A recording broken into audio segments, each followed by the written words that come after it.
We have some awesome raffle prizes that we're going to do after lunch, at the end of the day, and this evening. This evening is optional.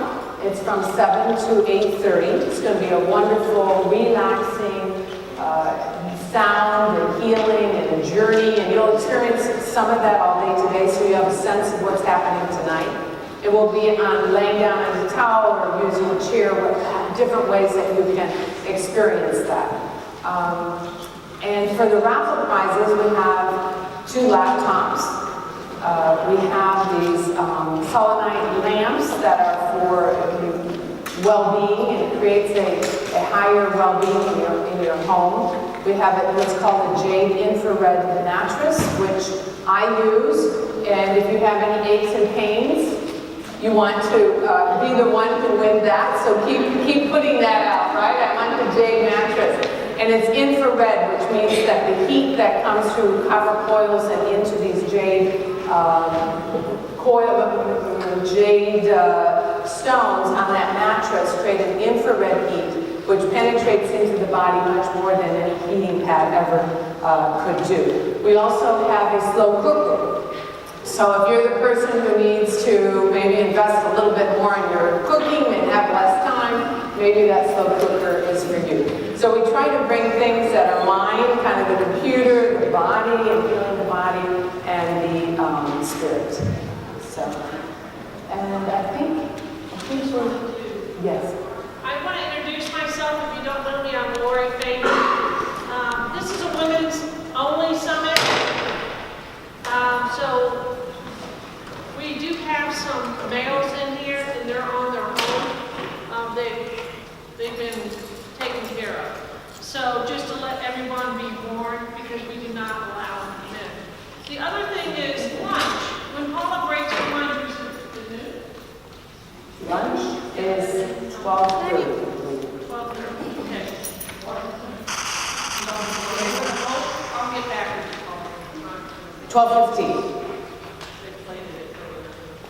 But anyway, how many people signed up for gluten-free, please? Gluten-free.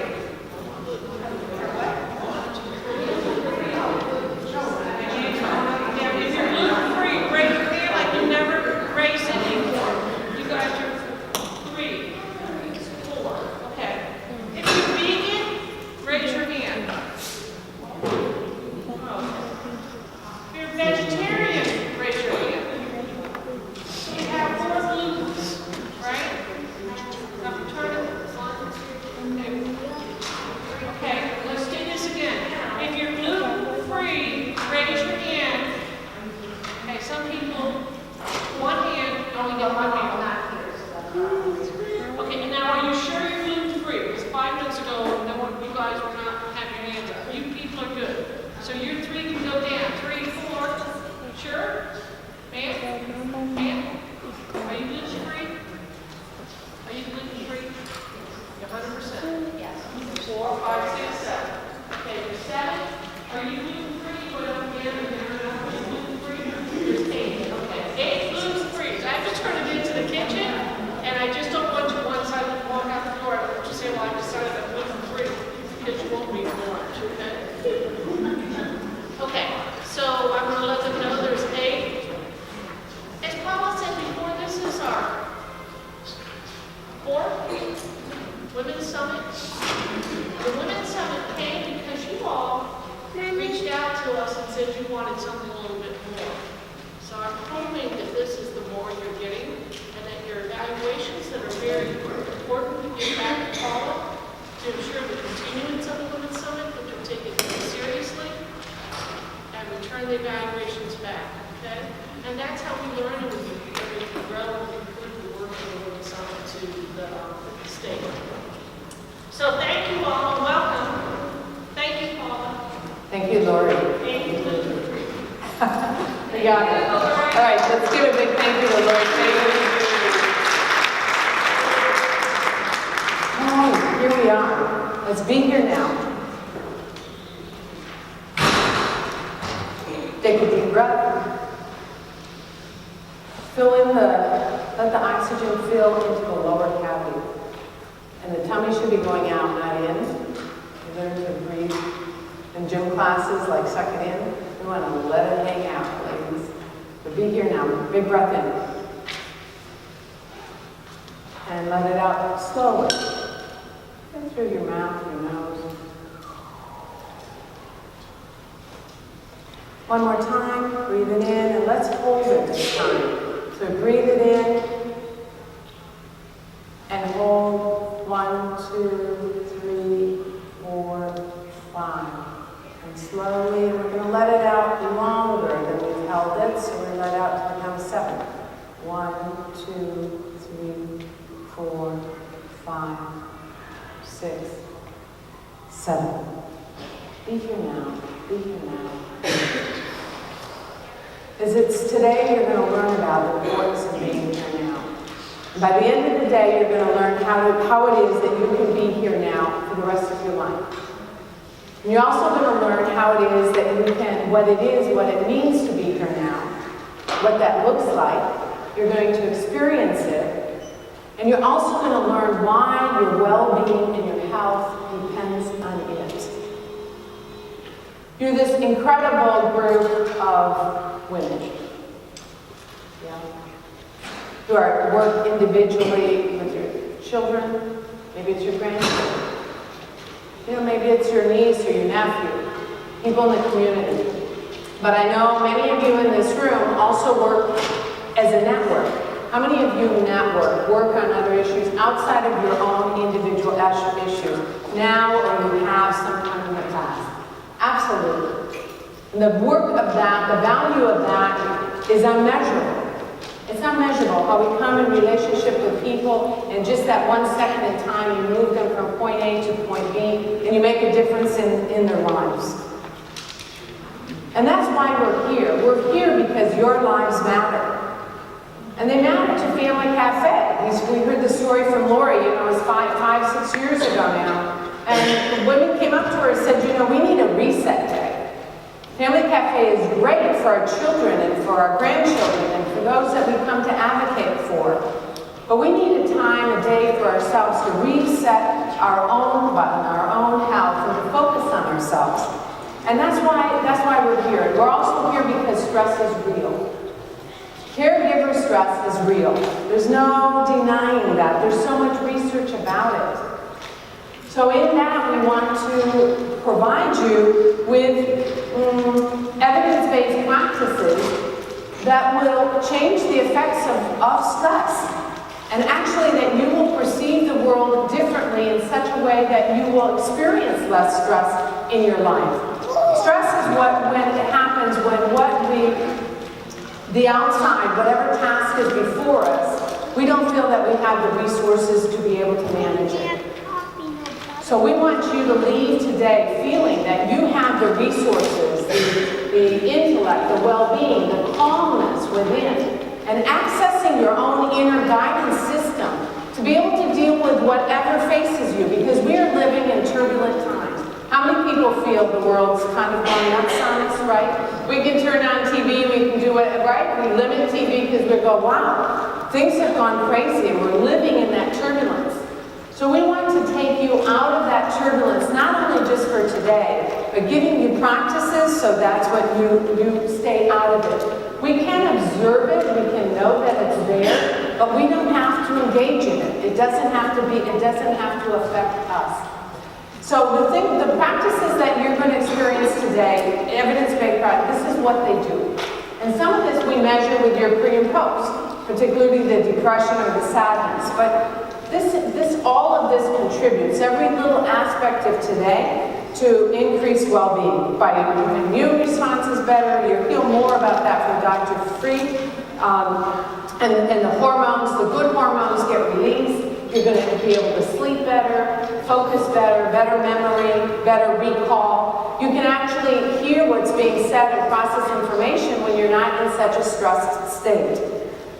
I learned about the power of being present in the moment through my son.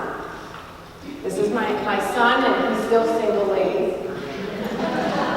Mother looking, searching, tight grip. Did you notice that? Tight grip. Might be the problem.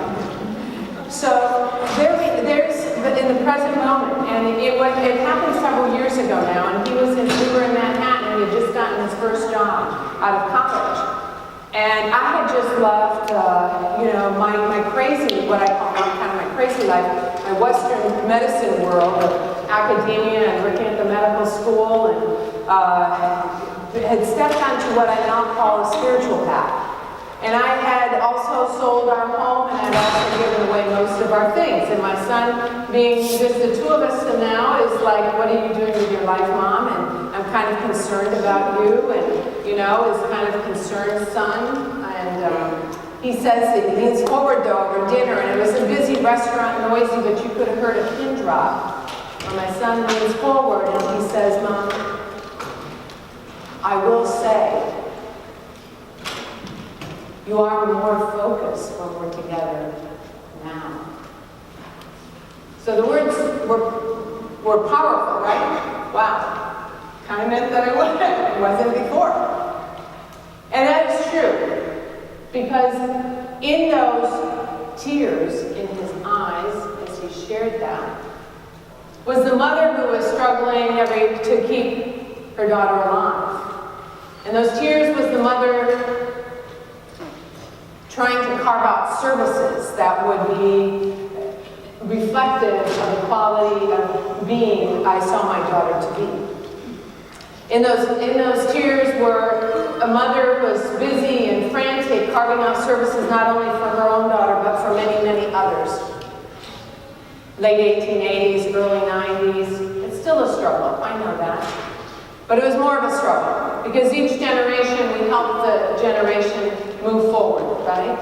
But in those tears also was the mother that when she was with her son, she was in the past figuring out what she had done wrong or what she forgot to do, right? The remorse, the worry about something that happened, or the mother that her mind wasn't there in the present, the mind was in the future. What I had to do, what was next, what I didn't do. Yeah, there I was. In the past, in the future, and now in the moment. And see, the moment, this current moment, and that's why we want you to be here in the moment every day and practice this all day long, because in the moment is all we have. Not because necessarily the next moment we're going to die. It could be. It could be. But because this is the most important moment, let me tell you why. This moment shapes, it's the only thing that shapes the next moment. Got it? Listen to that. This moment is the only thing that shapes the next moment. See? And you don't want this moment that you're in the past or in the future to shape, that shapes again, and pretty soon you have created something that you never wanted. Right? I didn't want a distant relationship with my son. I wanted a tight, close relationship with my son. But if we're never with them, where does that closeness come from? So we're in the moment because this moment is the only thing that shapes the next. Being in the present moment. And my life work was Parent to Parent in Miami, where we learned the power of love and my connection with other parents. And moving forward into more current work, I founded Parent to Parent in Miami, still serving over 5,000 families a year. And that's my connection to Lori. Back to 1992, we helped pass early intervention legislation together, and very happy moments in my life. And Easing Your Stress booklet, and honoring the stress that's real for families. And saying to the state of Florida, and now 40,000 of those copies are have been sent around Florida. Let's honor and recognize the stress of caregivers. It's real. Lives are shortened. The most prominent research about stress comes from caregivers comes from parents, mothers, the children with disability. Showing that the telomeres, those little ends at the end of the DNA, actually shorten due to the amount of stress. And shortened telomeres reflect a shorter time span of life. Let's honor that. Let's inform families what's going on. But not only that, when I looked at the research about what people are doing about it, there was zero. Some mindfulness meditation studies.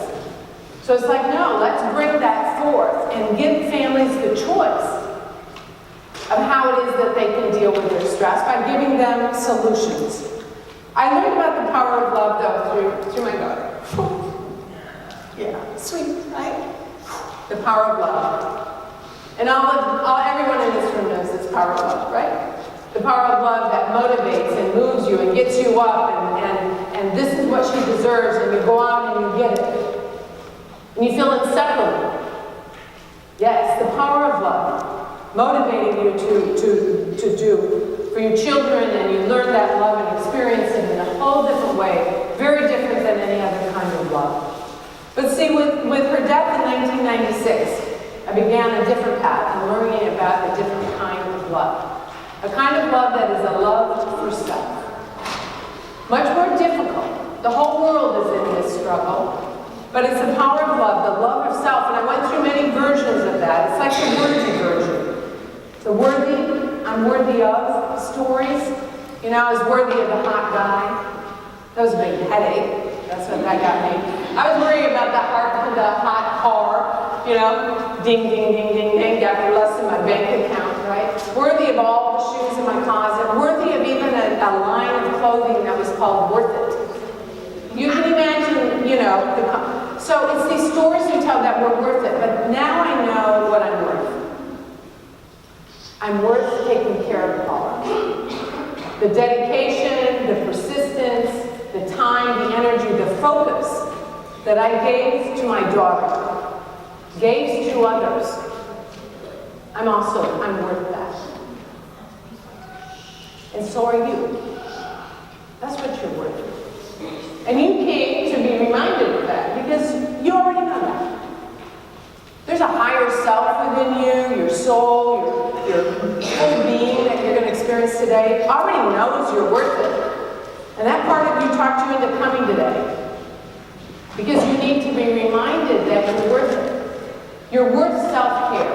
You're worth 20 minutes in the morning taking care of yourself and self-reflection. And we're going to give you practices today that are part of that. And I left the Western paradigm and just through a spiritual aha moment, and moments and moments and moments, where I really experienced our divine selves. I began to study what is called energy medicine, and everybody in this room presenting with you today come from that paradigm, from that understanding. And this is who we are, and you're going to see photos like this all day, so I'm not going to dwell on it. But know that when I came from leaving that Western medicine and working at the medical school and academia, and down a spiritual path, which was like one big black hole, I had no idea where I was going and why I was doing it. And many of us feel like that every day. We're in a big black hole, we don't know where it's going, what's going to happen next. And we can be okay with that. And it's learning to be okay with that. And in all of that, this is what I learned about myself, and this is who we are. You're going to get to experience that today. And so coming up today, this is what today's about. We'll talk about stress through mind, body, and spirit, the solutions. You know, and then we want you to leave with some daily practices. Some things that you'll do every day as a starter. I've had so many over the last 8 years, you know, but you need a starter package. Or you need some new ones to add to it to keep you engaged. To reset your button every day. You can't reset it one time a year at the Women's Summit. Right? We work hard to do it for you. We do. We leave you good. We leave you good. But you gotta, we do, right? We leave you good. We need to reset every day. The world's too crazy. You need to reset every day. You're gonna leave with a reset package. So take some notes. And there's this video of the day is gonna be online, as it is every year. And you can go back and review them. So welcome. I'm Dr. Paula Petrie. I welcome you. I'm proud to be here.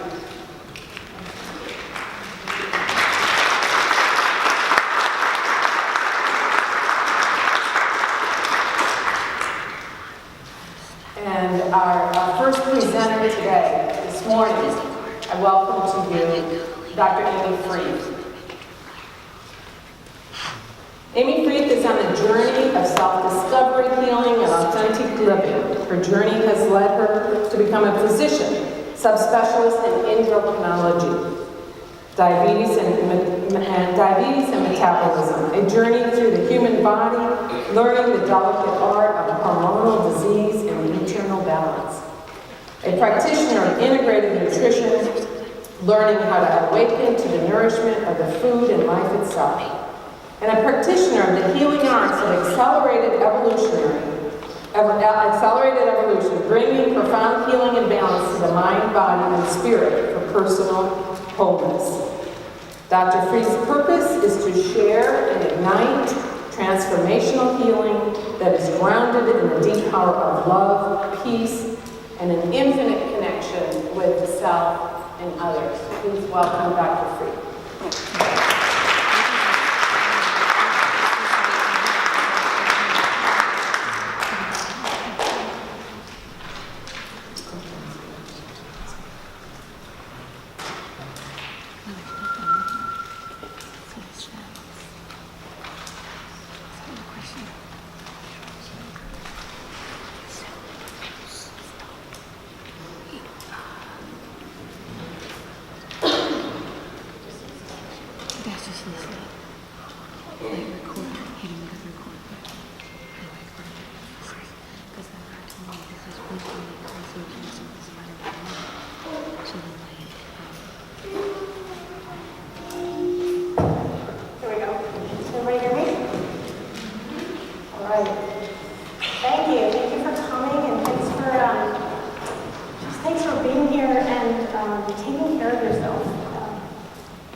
Adrenal, pituitary problems for about 15 years.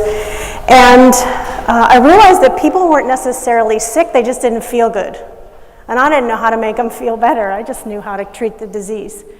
So it took me on a journey. I did integrative nutrition training, which really brought to me this whole new world of how powerful our food is. But it also taught me about healing, right? Not curing or treating disease, but really truly healing in the body and in the mind and in the emotions and spiritually. And so after that, as life would have it, it threw me into kind of chaos. My mom got sick. She was diagnosed with ovarian cancer, and I became her caregiver. She was 58 at the time. My dad had advanced Parkinson's, and he ended up with a psychosis. This is at the same time, a psychosis which required him to be in a psych ward for 6 weeks. My grandmother died.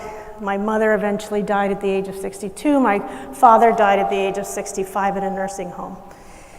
All while trying to be mom, wife, doctor, run a practice, take on an electronic medical record that was being introduced.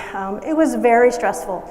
And I'll be honest with you, I didn't do it well. And that's why I'm here today, because I've learned so much through not doing it well, that I want to teach people how to do it well so they don't end up where I was.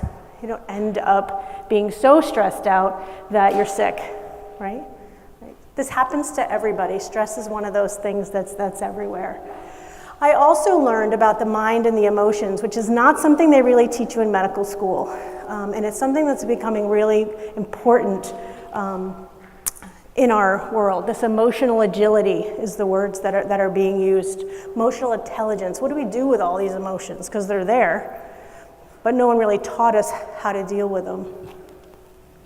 So we're going to start out with just this remembrance that we have a body, right? So here I am, I'm a doctor, I've studied the body, I've done all of this training, I forgot I had one, right?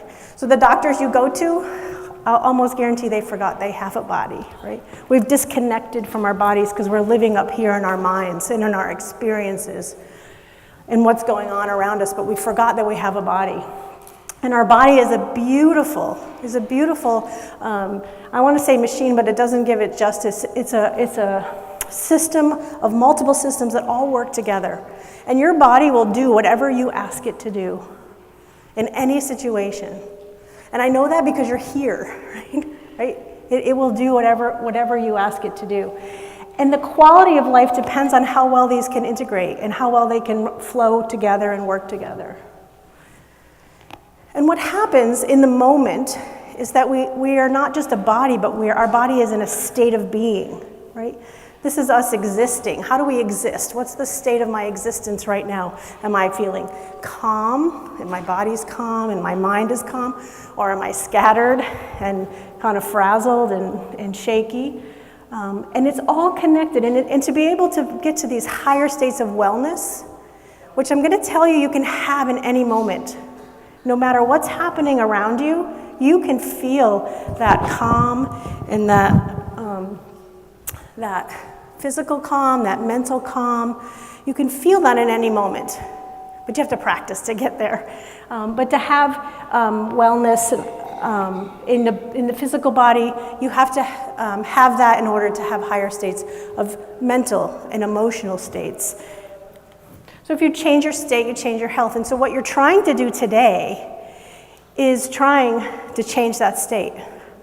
Paula talked about resetting. How do we reset to change that state?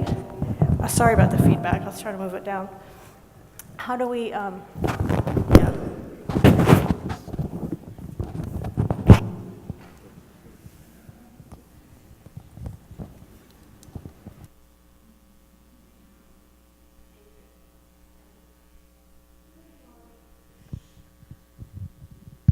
Okay, so how do we change the state and change your health? So everything you're going to learn here today is just an example of how to do that. It's just one thing. It's one thing you can expose your body to create less stress in your body, to create a different state, a state of well-being, a state of calm, a state of peace. And I will tell you that I know this because I've done that in my own life. So it's taken me a long time, right? So my mother died in 2010. It's 2018. I still work on this every day. It's not something that just happens.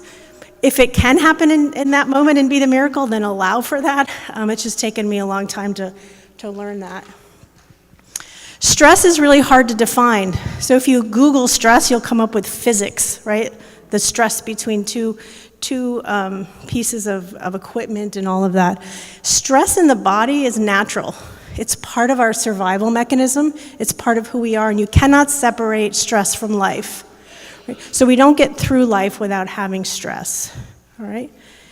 Stress in a little bits here and there help us adapt, to help us survive. They help us be who we are. Too much stress can be damaging. And stress really is our reaction, your reaction, my reaction, independent reaction to either psychosocial or environmental factors, whatever's happening around you. They come in and then we interpret them and then they affect us on a physical, mental, emotional, or spiritual level. And we react in order to survive. Right? So we are human beings, we're not animals. Animals just live to survive. And we survive by this concept of adaptation.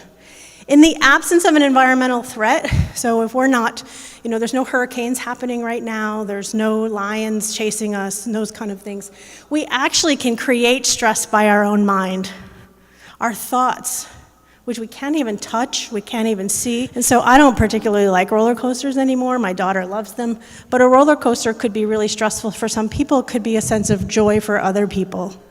So mom here, if you can see her, is really not happy being on the roller coaster. She's worried about her kids. She's worried about herself. She has no idea how to make it stop. because you can't make a roller coaster stop. And she's really having a stress response. So her body is acting in a stress state. Her two sons are either bored or having the time of their lives, and their daughter can't quite figure out. She's a little bit worried about mom, and she's having fun, and she might be worried that the boy is looking at her or something like that. And so everyone's interpretation is different in a different situation. Oh, and that depends on our sense of control, right? And our perception and expectations of what's happening in that event. So part of having a body means that we have a brain, right? And our brain is made up of different lobes that do different things. And it's also made up, because we don't really talk about this as much, made up of this limbic system. It's a lower level of our brain function. It's our survival. It's a place where our emotions come from, and it's a place where we regulate our body. And people break this down into 4 different brains. And this is kind of an easier way to understand it. So the reptilian brain is our brain stem and our cerebellum. This is the fight or flight. This is where we get our fight or flight from. So if you're a reptile and you have this kind of a brain, that's all you really have the experience of. You're operating from that place. In the mammalian brain, we brought up emotions. So as we evolve, we now can have emotions, and we can have this experience of what's happening around us, whether it be an emotion of joy or an emotion of sadness. The primate brain then brought in logic. We now have logic. We can figure out and analyze the surroundings, and we can make things make sense. And then we have the human brain, which has a prefrontal cortex, which allows us to be creative. It allows us to be intuitive. It allows us to be more in the flow of life. And so as we evolve ourselves, we're trying to get more peace, live in this front part of our brain. We're trying to activate that part of our brain. So this is how it works. There's a stress. Whether it be a roller coaster, whether it be a sick child, whether it be watching your mom have cancer, whether it's 12 people on your list for the day that you need to see in the next 3 hours, it doesn't really matter what the stress is.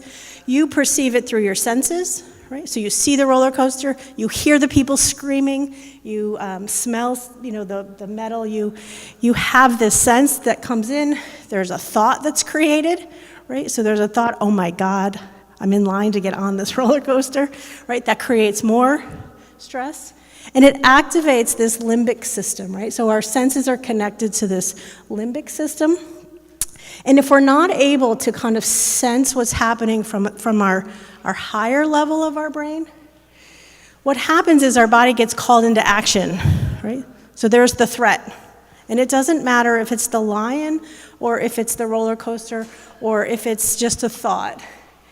And I don't expect, there's no test on this. This isn't in your pre-test or your post-test. This is just an example of what's happening, right? So those messages get sent down through your pituitary gland to tell the body to react. There's something happening. I have to react to survive. Right? Very primitive way of reacting, but this is the physiology we're stuck with. We all have the same physiology.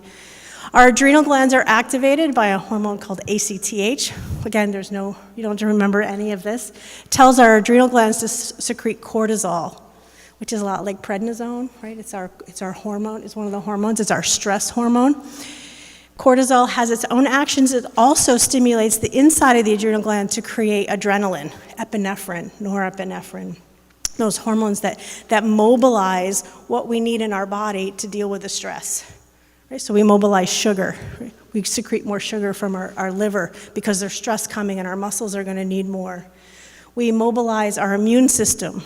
Right? So our white blood cells start coming out and they start trying to fight whatever infection might be there because that might be part of the threat. We raise and there's more slides on kind of how this works. And all this is happening all at the same time.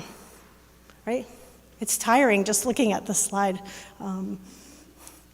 One of the things that happens when that epinephrine is secreted is we get this activation of our sympathetic nervous system. Right? So this is our autonomic nervous system. Auto meaning automatic, right? This is something that's happening automatically. You don't have to tell your automatic nervous system to react. It just knows what to do. It's responding to those senses and those thoughts. Our sympathy, we have two parts of that. This is what you're resetting. So when we're talking about resetting and being here today and how we're going to reset our nervous system. It's our sympathetic, which is our fight or flight. And we all know what that feels like, right? Our heart's racing, our heart starts to go faster, our blood pressure goes up a little bit, we start to sweat, start to do all of those kind of things. The other side of that is our parasympathetic. And para just means next to, okay? And this is our vagal nerve, if you've ever heard that term before. It's called the wanderer. It starts up at that base of our brain and wanders through our torso and connects with all of the organs. And this is our rest and digest nervous system. The more time we can stay in that, the better and the healthier and the more sense of well-being we have. These are interconnected. There's no separation. We can turn off our sympathetic drive from our brain, but we cannot be without our nervous system. They ebb and flow together, right? We have times of stress, we have times of relaxation. This is how the body likes to work. You have a little bit of stress, you have some relaxation. So, but the body will do, again, whatever we ask it to do. In chronic stress, right? So in chronic stress, which most of us may have the experience of, certainly the experience that I was having, is that you have a strong sympathetic, that fight or flight response, and what happens is you fail to recover that parasympathetic. Your vagal nerve just kind of is just waiting.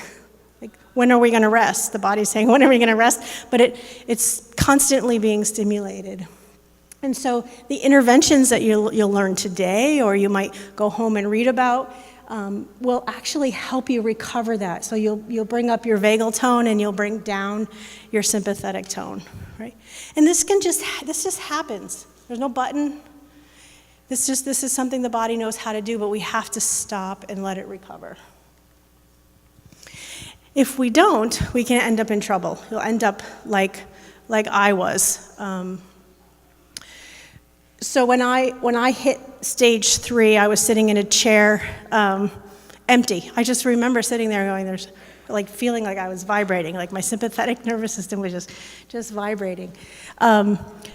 So the person who did the studies with this was back in the 30s. So we've known about stress for a really long time, but since we don't really measure it and we can't look at it, didn't really take off as a problem. We started looking at the diseases. We started to look out here at what was happening after the exhaustion phase. So you start in good health, you have an alarm stage. If we have this going on chronically, we end up in a place of resistance. The body says, wait a minute, I can't handle all these hormones. I can't handle this. I'm going to stop responding as much. And so our hormones can't be utilized as well. This is what it feels like to be in balance, right? Your periods may be off. Your thyroid you may feel like I have every symptom of thyroid disease, but my tests are fine. So your tests are fine, but your body can't use the hormones the way they were designed to because it's in a state of stress. After time, we start to wear out, we start to get depleted, we start to feel exhausted. And this is when we start to get into trouble. This is when we start to feel really bad. We can't function in the world. We start to maybe see disease or breakdown. And it kind of looks like this. We like to have things be black and white. We like to have things be either or, but it's really, when we're talking about stress, a flow. So there's no phase 0, right? There's no phase 0 of stress, right? Maybe, there's sages somewhere or people who have reached states of enlightenment that have very little stress, but there's no phase 0 stress. We start out our day waking up in the morning with some level of stress. And what happens over the chronic period is we can go through these phases. And what you'll see here is that in the resistance phase, you'll start to see this yellow line where it's kind of like you're never really getting back up into those green lines where you're recovering. And eventually you get into this danger zone where you don't recover and you kind of feel like you're circling down the drain. If this is happening, you need to reach out for help. And if you don't get the help, you need to reach out to the next person because the help is there. You need to ask for help just to kind of rest, right? This slide, I don't want you to look at all of the words. I just want you to know that that stress response affects every part of our body. Right? It affects our brain, our lungs, our heart. It affects all those organs that are innervated by the vagus nerve, right? It affects our muscles, affects our pancreas and our liver, which are involved in diabetes. It affects our immune system, and so we see autoimmune disease, right? Which is becoming a lot more prevalent, which is likely because we're all so stressed. Some physical signs: feeling tired, drained, tiredness that doesn't respond to rest. So you wake up in the morning and you're like, did I actually sleep, right? You just sat for an hour and you still feel tired. Frequent headaches, back pain, muscle aches, and we'll talk about maybe why that may be. Emotional signs of symptoms of burnout: sense of failure, doubt, feeling helpless, trapped, defeated, detached, like I'm alone, loss of motivation. Behavioral signs: withdrawing from responsibilities. And that's not saying no. That's like, not being able to function in what you're doing. Isolating yourself from others, procrastinating, using food or drugs or alcohol to cope. Cynicism is a big one, right? Cynicism can be a way that we relieve stress, but if it takes on an identity and a personality and it takes over, it can propagate more and more stress. Aggressive road rage, right? So let's just shift gears and let's talk a little bit about stress management and recovery, because this is what you really need to know, right? So now you know, let's just set it up, that you have a body and it has a stress response, and you don't have as much control over that as you would like. There's no button, right? There's no pill, there's none of that. So we can prevent the stress response by transcending the cause. So if it's a thought or a belief, we can work on that, right? We can work on changing what we believe about our lives. We can neutralize our emotions by really just going into them and experiencing them, because if we push them down, they just build up and they just get stronger. Prioritize keeping your bucket full, and your bucket is basically your body, and you have to give it what you're giving out. So whatever you're giving out, give back. Sleep, nutrition, recovery, in addition to all the stuff you're doing. Because we want you to have a full life. Life does not want you to be miserable, does not want you to be unhappy, does not want you to be unhealthy. Life wants you to be everything that you can be. And recovery. Recovery is important. Recovery, rejuvenation, restoration. So let's just go back to this concept that we have a body. It can be influenced by physical, chemical, biological, psychological beliefs, perceptions, emotions. And it's about the exposure of your body to whatever it is that's happening, how you respond, and then how you recover. We certainly know that there are negative exposure stressors. So alcohol, tobacco, drugs, things in our diet, like sugar, things like that, physical activity, viruses, things that make us sick, pesticides, all of these things we have to look at. Radiation, trauma, you fall down the stairs or you fall down and you hurt yourself, that's a stress, right? Work stress, uncertainty, sleep deprivation, right? So stress begets stress, you can see that happening. And all of that leads to different effects of our body, right? Some joint problems, that pain, why am I still having that pain in my hip or my back? Achiness, your nervous system can take a hit, your heart and your blood vessels, asthma, right, can be triggered by stress. All of these things can be affected. So the good news is if that's true, then if you expose the body to positive things, the positive influencers, the exposures, you can get the opposite, right? So if one exists, if the negative exists, the positive has to exist. So if you expose yourself to movement, meditation, toning, the things we're going to talk about today, surrender and forgiveness, right? Oxygenation and breathing exercises, nutrition, getting properties into your diet, meaning antioxidants and whatnot. sleep and all of that, will lead to all the things that you want to feel. More vitality, more strength, more happiness, more joy, more mental alertness. So all of that can come. And it comes through nourishment, right? So those positive influencers come through nourishment to give people the substance that they require to live, grow, remain fit and healthy, to encourage or strengthen a feeling or idea to help something grow and develop. That's what nourishment means, right? And it doesn't just come from our food. It comes from everything around us. So we surround ourselves with nourishment. The one thing that's big is diet. It's probably one of the biggest things that we can do for ourselves. If you try to make all of these changes tomorrow, when you get home, you'll stress yourself out, right? So this is stressful. So pick one, right? Don't overwhelm yourself. This takes time. The more you can do, the bigger the response you get. But don't stress yourself out. It's not worth it. Eliminate sugar because sugar is depleting. Right? If you eat sugar, just white sugar, your body has to metabolize it. It has to figure out how to recover from it. The bad fats, like the trans fats, the interesterified fats, the fats that are kind of manipulated by man, and chemicals. If you can kind of eliminate them from your diet, and that's all you do, you'll actually be doing all of these other things at the same time, because you have to eat something, right? Add in foods that build strength and repletion, colorful fruits and vegetables, because that's where the properties exist in the color, right? Your phytonutrients, your antioxidants, those things that your body needs to restore, to rejuvenate. Healthy fat sources. Our brains and our nervous system need fat, right? So low-fat diets, especially if you're stressed.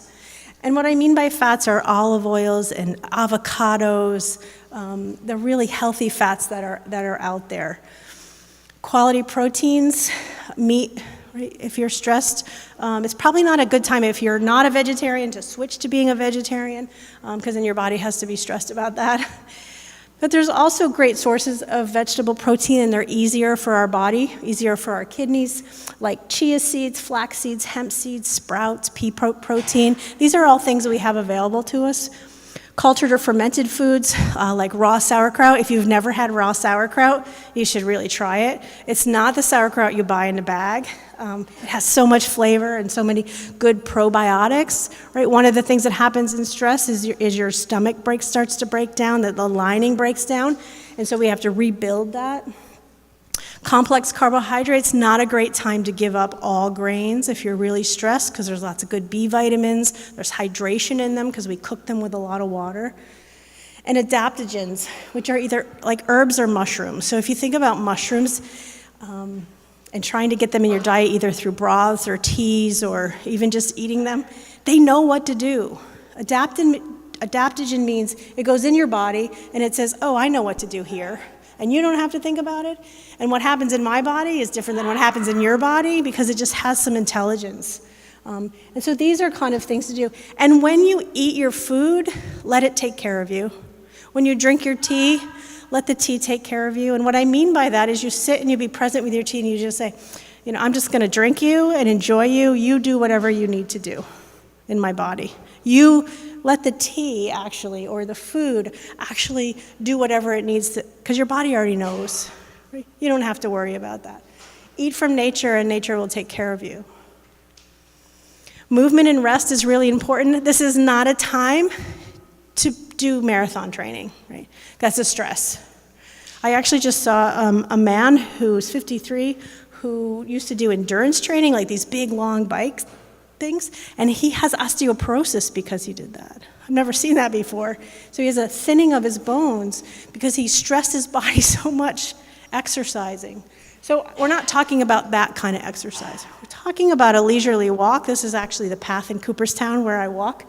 And this is very relaxing for me, right? There's a little bit, there's hills, there's a little bit.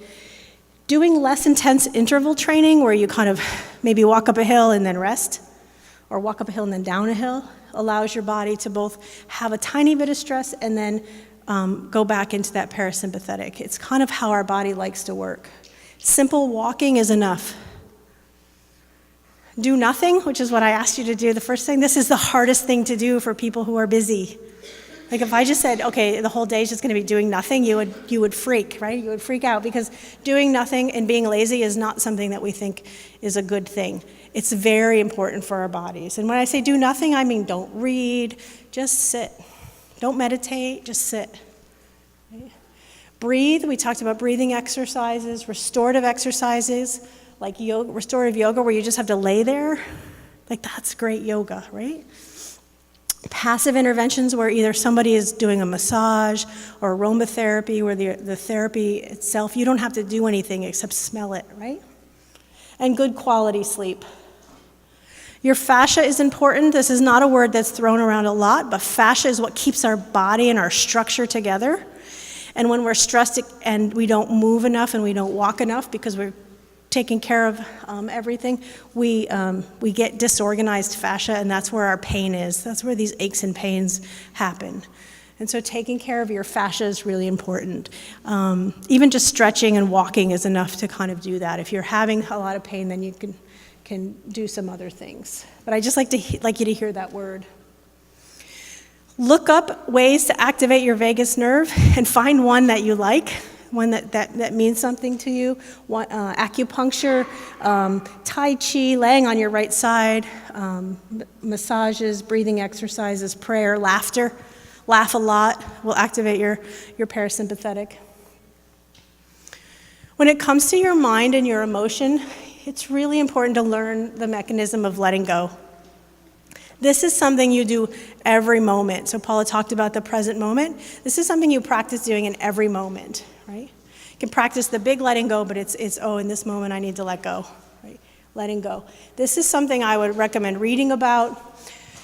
We don't really necessarily accept what's happening, right? We haven't accepted it all. It took me a long time to accept that my mother had cancer, and she was probably already gone by then. And all of the things that came around that, accept my grief, accept that I was grieving. Observe your physical and emotional experiences with acceptance, patience, and some compassion. We're human beings. We have to have these emotions. We're not going to get through life without grief. We're not going to get through life without sadness. I don't remember anybody saying there was a rule that you had to be happy all the time. It feels better. This is a conversation I have with my kids. It is something we can work towards, but it doesn't necessarily mean it will just happen. Give yourself permission to feel good. In January of this year, I was doing all of this stuff, and I said, oh, wait a minute, I'm not going to be sick anymore. So I'm not going to do any of those things. I'm not going to the chiropractor anymore. I'm done being sick. I'm done feeling sick. And it changed everything. Like, I felt better because I actually gave myself permission not to be in that sick role. Ask for what you need and then receive it. Receive it fully. Don't miss the receiving part of it. And accept the existence of everything, because everything has the right to exist, just as it is. We don't always like that, but we can't really change that, right? So if something exists, it exists. There it is. It has the right just because it's there. And so this is what I hope that you leave, right? If this is what we came in looking like and feeling like, I hope that we leave having let go of some of that stress. From a spiritual and a soul perspective, I liked this definition that our soul was a human organism whose purpose was to create meaning. Because when you're burned out, it's a spiritual crisis, right? That's what I went through. I total burnout, spiritual crisis. I lost my way. I lost any sense of meaning or purpose. I had no idea what I was doing. I wasn't taking care of myself. And I had to reteach myself to enjoy the life I had, to find the beauty in life's perfection, even when it looked ugly. Right? I will tell you that one of the main reasons I'm here is that I have found so much peace, so much love, and so much beauty in the world because of the experiences that I had, that I likely wouldn't have had that depth of healing had I not gone through that. And I'm just going to accept that. Right? I could complain about that because I didn't really like it, but I'm just going to accept that. And surround yourself by joy. Make your environment joyful. And I hope today, and my hope for everyone is, and this is my message to myself as well, is to love yourself enough to create an environment in your life that's conducive to the nourishment of your personal growth. Allow yourself to let go of the people, thoughts, and situations that poison your well-being. Cultivate a vibrant surrounding and commit yourself to making choices that will help you release the greatest expression of your unique beauty and purpose. Like, this is our mantra. This is long, but this is what I hope that you can find that love for yourself, the love we give our children and our parents and our loved ones, that we give that back to ourselves. Someone said, and I thought this was great, we don't become our past does not dictate our future. Our future is dictated by what we believe our potential is. And so if you believe that there's higher levels of joy and peace in the world that you live in today, then you will create that in your life. Put your attention there. So I just want to do a quick, I talked a lot. I said a lot. There was a lot of like physiology in there and doctor stuff. And I just want to bring us back to that present moment and get you ready for the rest of the day. Because you won't have to listen to lecturing anymore after this. It'll all be all the fun stuff. So just take a moment and close your eyes. And do this if it feels right to you. If it doesn't feel right, you don't have to do it. Right? And just take a deep breath. And just let everything else go. Let everything else go from the day. Take one more deep breath.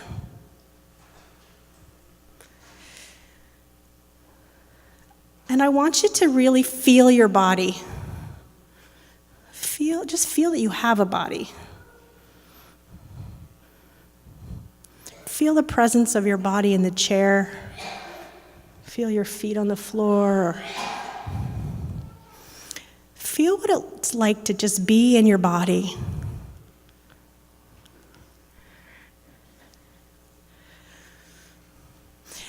And now I want you to just close the door to that, and I want you to just feel your mind and emotions. Just get a good sense of where they're at. And just accept what comes up. There's no right or wrong answer, it just is. Just explore your mind, your thoughts, any emotion you may be having.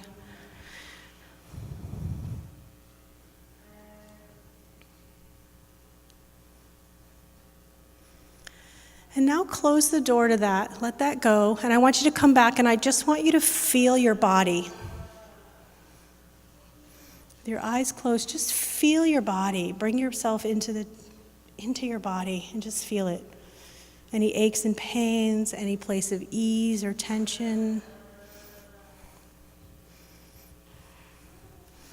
And just accept it.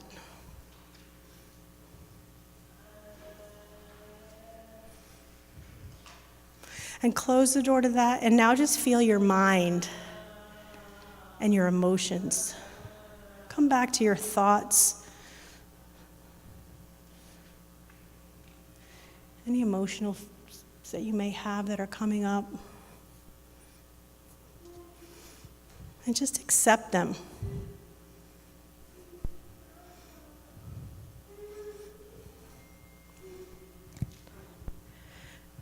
And just close the door to that. And I want you to come back. I want you to feel your physical body.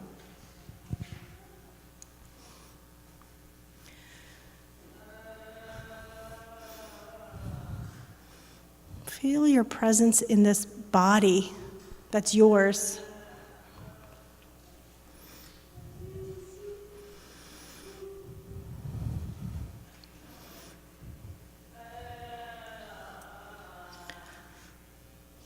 And one more time, close the door to that, and now come back and feel your mind and emotions.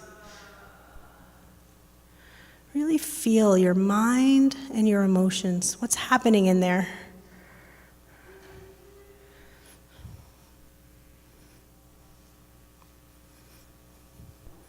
Just to be the observer and watch them, accept them.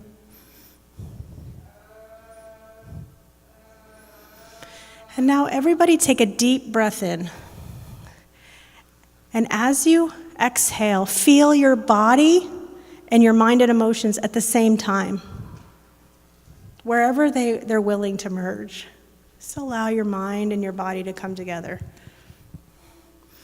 And just see what's happening. See what's happening to them. They may merge and become one. They may still be separate.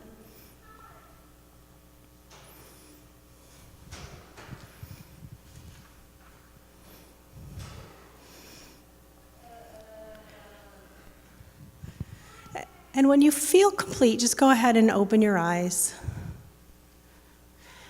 And just see where you're at now.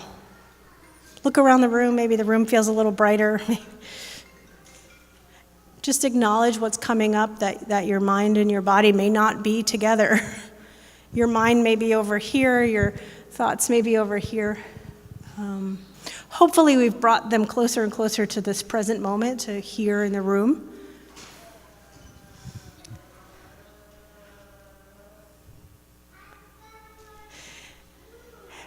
The presence that you're feeling now, bringing yourself together, will help you find whatever gift it was that was meant to be for today. Right? As the processes happen later on today and next, you'll feel lighter. Right? Now we can bring it all in and we can kind of let it go. All right. So with that, I will kind of let you guys get into the work, which is very exciting, and I'm excited for the day. I'm here all day. If anybody has questions or wants explanations or wants to talk about anything, I'm certainly here, and I'm happy to be here, and I wish you all lots of love and well-being. Thank you. Okay, let's be here now. Be here now. Take a deep breath. Fill it up, fill it up, fill it up. Count to 5. Hold it, hold it, hold it. Slowly let it out. And part of being here now in this century means that your cell phones are off. I know. They do have an off button. I know. We don't use it very often. They're on the floor. So you're going to be here now. Now, what I would like you to do is to make a commitment. Amy gave you such a wonderful list, really, right? And with all the research behind it and why this and why that. What are you going to do different? So just recall, and I can read you some of the things. But what are you going to do different?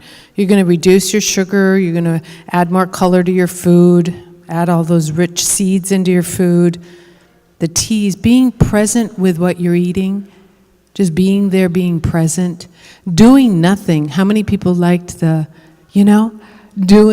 absolutely nothing, giving yourself the okay of doing nothing and letting your body heal. So just take a moment. Let's just sit with all of the information. You know that you have that inner wisdom. So just, what is it that I need? Remember, she said, don't go do all of this. You're going to get stressed. Kind of letting go of everything in the moment, accepting your feelings. There's no bad feelings. You don't want to deny any. Strong feelings come up, you let them go. Make your environment, maybe you want to go home and look at your environment and say, how could I make my environment more joyful? Take a new look at your environment. You can do maybe some small things. Add a splash of color. Declutter. Give stuff away that you don't need. Whatever it is. And if you have a pen, if it's easy, go ahead and write it down. And now turn to your neighbor and in 2 minutes, share 1 minute each what it is that you're going to do given what you now know about the body, mind, and spirit and wellness. Okay, go. All right. So how many people made a commitment?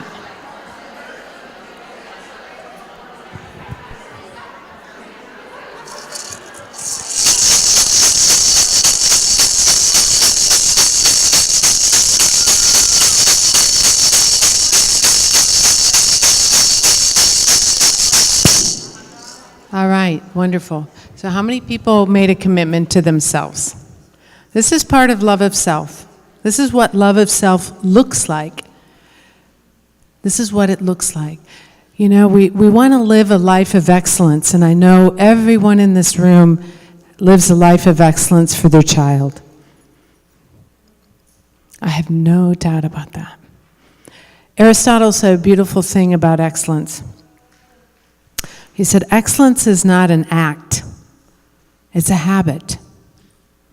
And every day you wake up and you have the habit, you have many habits that keep you focused and good intention and work hard on behalf of your children, your grandchildren. So we invite you to show up for yourself, have that life of excellence. And it comes out of habit. So this is a habit. And I want to share a beautiful declutter story and how it is that that the lotus flower comes out of the mud. And I was asking, and I'm sorry, your name?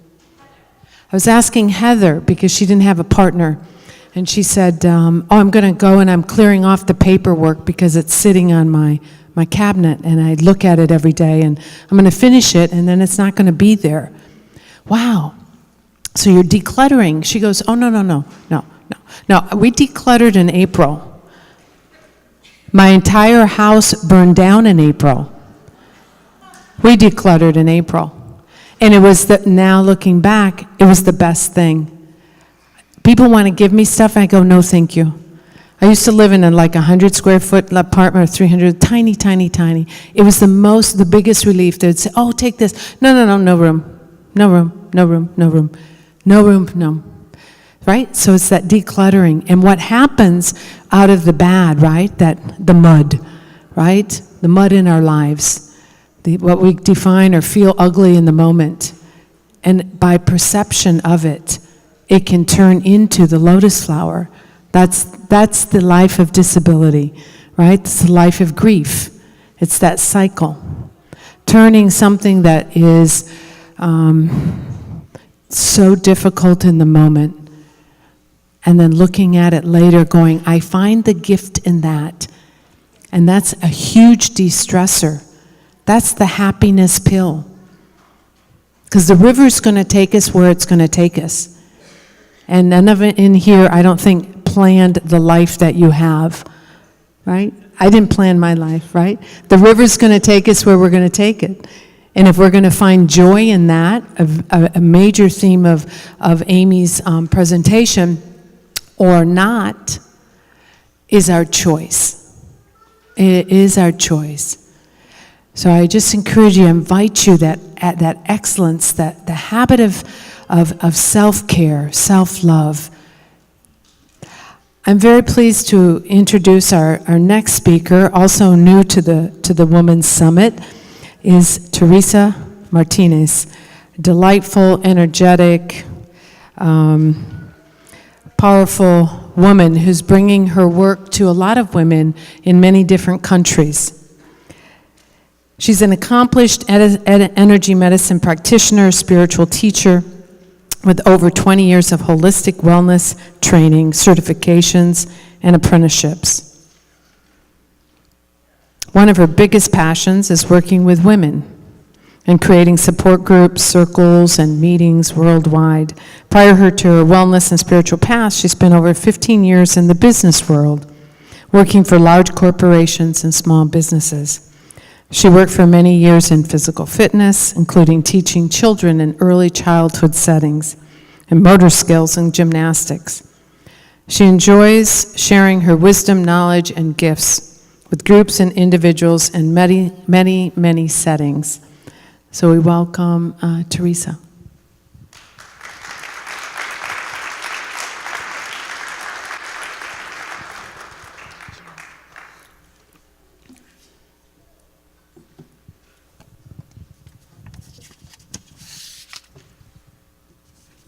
Hi, everybody. Welcome to the Family Cafe Summit. It's wonderful to be here.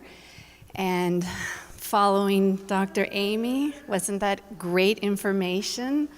I know I enjoyed it, and Being able to learn from others has been a really big key for me to help me with my well-being, my whole being more healthy and vital to handle things. So my name is Teresa Martinez. I'm really happy to be here to share what I've learned, what I've experienced, and what I practice. And that's a really big part of the whole concept of taking care of our whole self. So you think of whole, meaning complete. So we have aspects of ourself, what I've broken it down to physical, emotional, mental, and spiritual. We're very familiar with our physical body, and that's what's really important because that's the vehicle. This is what helps us get through our life. And there's an amazing part of our body, the anatomy. And Dr. Amy shared a lot of how important it is so that we take care of the vehicle, this body, proper nutrition, proper rest, and ways to exert and vent and release the stress, because we all have stress, and there's so much type of stress that we want to be free of it so we can enjoy our life a little more or a lot more. And we want to find ways to release and to bring more wholeness or more wellness to us. So what I'm going to begin to do later, we're going to have a couple practices. So I'm going to guide you into a practice that I use. I've been on a journey of spiritual development, but it's taken me about 30 years to get to that point. So I'm going to give you as much as I can, really cram short, so that you could be here now and take home whatever it is that you feel inclined to receive. Because something that I learned very young at the age, in my younger ages, when I was younger, how about that? I learned from my older brothers and sisters. I was the youngest of 5 children, and I happened just to always pay attention to what others were doing and how I learned not to get in trouble when they did that, or what I did, what I wouldn't do that. So I just happened to hear, like a doctor says something, and my mind goes, oh, that means better, healthier, and so that's what I've pretty always adapted to learning. And this is an amazing summit here. Thank you, Paula, for putting this together, and everybody, because this is your opportunity to learn, to experience, to just feel something of how you can apply something, how you can incorporate something, or just become open to it. That's the biggest thing about learning and education, is because we've only been experiencing certain things, and we need somebody else to show us, or we need to learn, or sometimes we have a really hard wake-up call that you don't have a choice. Now you have to make changes. So before it gets to that point, there's some health self-care to the whole body, the physical body. So what I want to do is take us through a couple things of the body. And one of my favorite pictures is we want to be happy, right? So we all want to be happy. And I'll explain a little bit more about my progression over the 30 years to get to this point of who I am now, so that you can have a better feeling of who I am, because I've walked a long journey, maybe not the same journey as you are going through, but it's really important to share so that we can learn from other people's experiences, because that's how I've learned health and wellness, nutrition, and wholeness. So what I like to teach is a very simple concept called the stick figure. And we have an energy body, which I'm going to give you a little bit more photos here in a little bit that will show you more about your energy body. But if you can just remember this stick figure, you want to be happy. So energetically, there's a central channel. It's a tube of light that runs along your spine. So if you just think of your spine, bringing your awareness inwards, it will help your mind relax, and you're giving your mind something to do. And this is where the reset begins.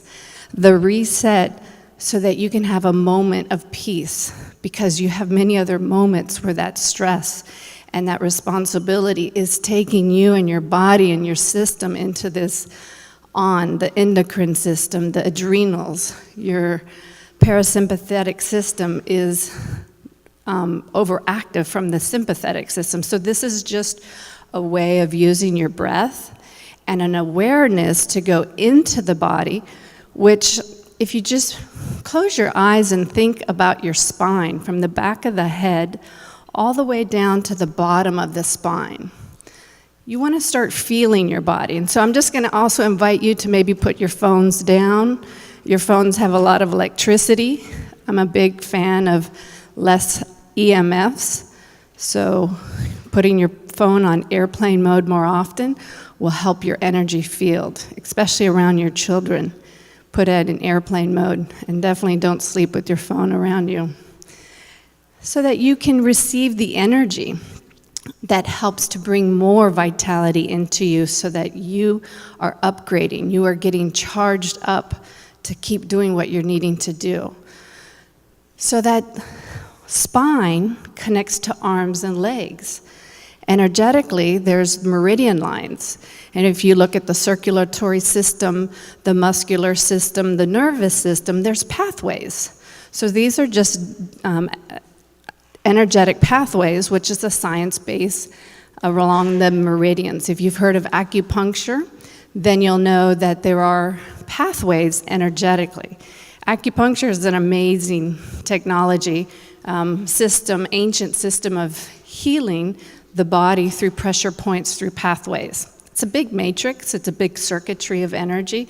If you looked at all the wires, you might not understand, but you just know the main spots. It's that stick figure. So as we bring our awareness into our center of our core, that helps us center. That helps us collect our energy so that we can move into the next step of what we have to do. So at some point, I'm going to guide you through feeling your arms and feeling your legs. But what's really important is that in the hands and the feet, there's called outflow points. These outflow points are just like the drain in your shower or your sink. And you know there's pretty yucky gunk that gets in there at times. So we want to maybe take your middle finger and touch the palm of your hand. And then imagine just kind of swirling it. I like to use essential oils that then I can rub on my palms because I want to open that up. So everything that's coming from within my body, the stress, the physical stress, the emotional stress, the mental stress, it needs to come out of the body. It needs to come out of the fascia. So we want to open up those drains in our hands and our feet. So at the bottoms of your feet are also outflow points. So I'll just show you. So in the middle of your foot, in the middle of your foot, you're just going to also, you can imagine it. Energy follows thought. So you don't have to touch it because this is your energy body. And once you start telling your energy body what to do, it's going to recognize, okay, this is what we're doing. We're opening up our arms and our legs. We're opening up the outflow points.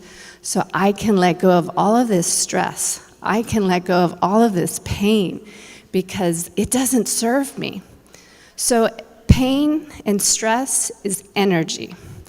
And I went through a whole journey of learning from a corporate background to self-entrepreneurship until in following my path of opening up healing arts, I learned about fitness and health, really hardcore into sports. And I understood certain things to take care of the body. Then I started learning nutrition and well-being from herbs. So I started incorporating a lot of concepts around herbs. How do we feed the body things to help us? Then I began on a whole approach because my older brother that was sick with cancer helped me learn about alternative healing, holistic healing, which is basically bringing nature into our body to help the parts of us that are imbalanced. And that can be from physical, emotional, mental imbalances in different parts of our body, different parts of our life. We have stress. So it's all these concepts that we can apply a little bit at a time or a lot at a time, depending on what we have going on. And it's self-care. I teach energy hygiene down at the bottom here, energy hygiene. What that is just becoming aware of your energy. You have physical energy, you have emotional energy, you have mental energy, and spiritual energy. There's energy of spirit that's all around us. So you look at nature, the plants, the animals, the minerals, this is nature. So we want to invite nature into us more often. And that's the key that I have found, so that when I'm in these stressful or intense situations where it feels like there's a storm, I'm calling in the troops. I'm calling in help. So this is what I would like to invite you to remember, to call on help through that simple breath. We need to invite more vitality in. We need to invite more peace in. We want to invite more tranquility, more calmness. Or we need more strength. We need more courage. We need more inspiration. Whatever you're needing, invite that in, because that's your energy. This is what then helps you move forward, creating what it is or what you're needing. So finding that time to take care of your energy is just like taking care of your physical body. If you don't take a shower every day or every couple days, you're going to start to notice, I have a little funk, I have a little aroma, I feel weird. Well, can you imagine what's happening to your energy body if you haven't done any type of hygiene? There's a lot of stuff there. So we're like big sponges. We collect a lot of data. We have a lot of stuff, so we want to get rid of this stuff. So the stick figure is what helps me get rid of it through the inner body.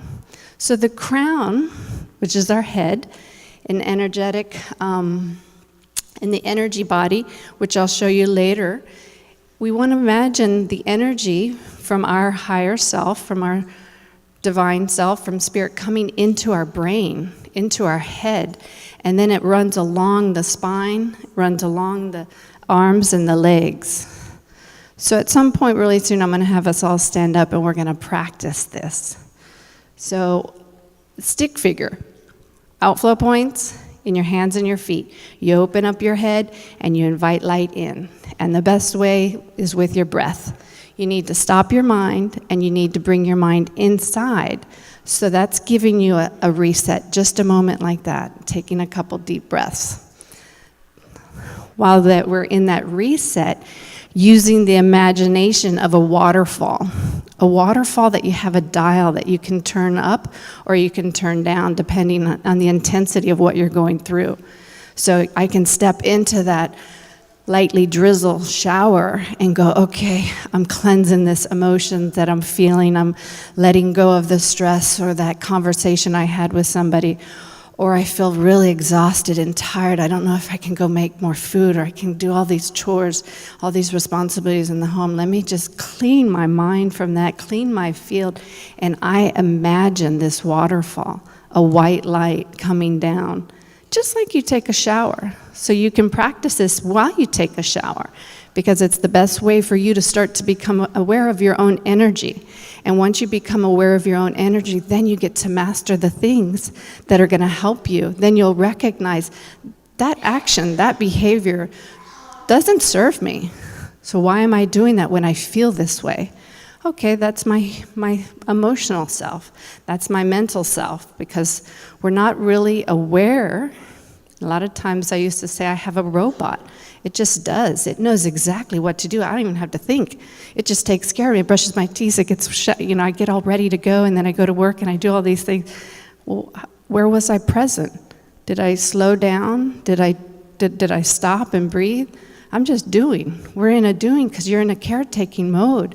You're doing all the time. And what Dr. Amy said, stop and do nothing so that you can unwind, and then you can start over. You can start breathing. You can start cleansing your field. You can open up your pathways so that you can receive a little bit more fuel to move forward. So what's really good for us is to feel good. I think we all want to feel good here. So I'm going to ask you to stand up so that we can practice that stick figure. So in that stick figure, remember, if you can, just close your eyes and feel your back. And while you're standing here, it's good, just go ahead and stretch your body a little bit. You've been standing, maybe just stretching your legs. It's so good to feel. We need to feel our body. So just going inside, closing your eyes and noticing your shoulders, noticing your hips, noticing where your mind is. The best thing is always closing your eyes so that you don't think so much, so you're not worried about what other people are thinking and doing. So I invite you all to close your eyes and just go inwards. Music is a good way to take you inward. So let's take a couple deep breaths. Breathing to the count of 6 as you inhale. Breathing to 6 as you exhale. So be sure you use your full lungs. Using the lower lung, using the middle lungs, and using the upper lungs. More oxygen, more brain power, more life force. Use your breath. Your breath and your intention helps you reset. Bringing your awareness inside along the spine will then begin to give you focus. Feeling your hips, your knees, and your feet. And just maybe rock a little bit so you know that life, we sway. But feeling your feet connected down to earth, we're grateful for this connection that we have with Mother Earth. Relaxing your neck, relaxing your jaws, relaxing your shoulders. You've been sitting, maybe rotate your hips in a circle one direction for 3. And then rotate your hips the other direction. So imagine the top of your head, there's a flower. Be consistent with your breath. And this is just a short practice for you to then practice later. Inhale and exhale. Conscious breathing. So we invite life force in, we invite strength in, we invite peace in.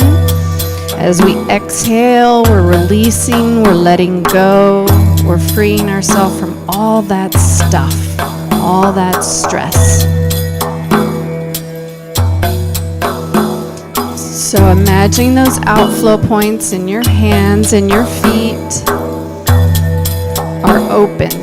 So all the stress, all the tension, all the physical pain that you have been feeling, this is your opportunity to let go. So breathe into the heart center, that chest, and imagine going up to the shoulders and then down the hands. You are a vehicle. Your vehicle needs to be cleansed. So breathing in and up to the shoulders, down to the elbows, and out the palms of your hands. I'm letting go of all the stress, the tension, and I'm freeing myself. You care for your loved ones. So make sure that you practice breathing in up to your shoulders through your hands so that you don't deplete yourself. You're not using your energy to care for your loved one. Breathing into the center of your chest, down to your stomach, to your navel, to your hips, And then imagine breathing down your legs. I'm letting go of all this tension and discomfort in my belly, my digestive system, down and out. I let go with my exhale. So inhale with new, exhale, letting go of the old, release. Tell your body, I let go. Tell your body you invite new in. This will shift your energy. Now let's imagine that waterfall all around us. We invite light, nature in around us. Your aura is receiving this energy. And you can turn up the dial and it can go faster and stronger. So let's take a nice deep inhale. And then let's exhale. When you need to move that stress, breathe deeper. So let's take a nice deep inhale.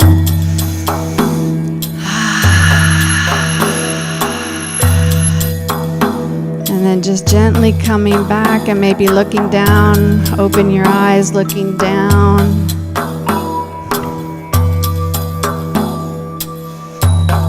Because here is where we want to turn back into our little friend here, our happy guy. And this is when we begin to feel good. So let's shake it up. Come on. Now that you feel good, you're all open. Come on. Shake it up. You haven't had a chance to shake it up. So hands up. Hands down. Hands up. Woo! That's it. Do a turn. If you need to turn around, say hi to somebody. Happy to be here. Like sugar and spice. So nice. Woo! So nice. I got you. Woo!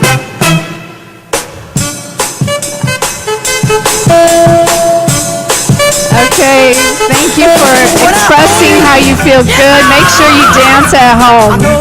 Turn the music up. We got to get it on. Thank you. If you want to go ahead and find your seat back down. Yay, we like to feel good. Yeah, so thankful that now we know the stick figure.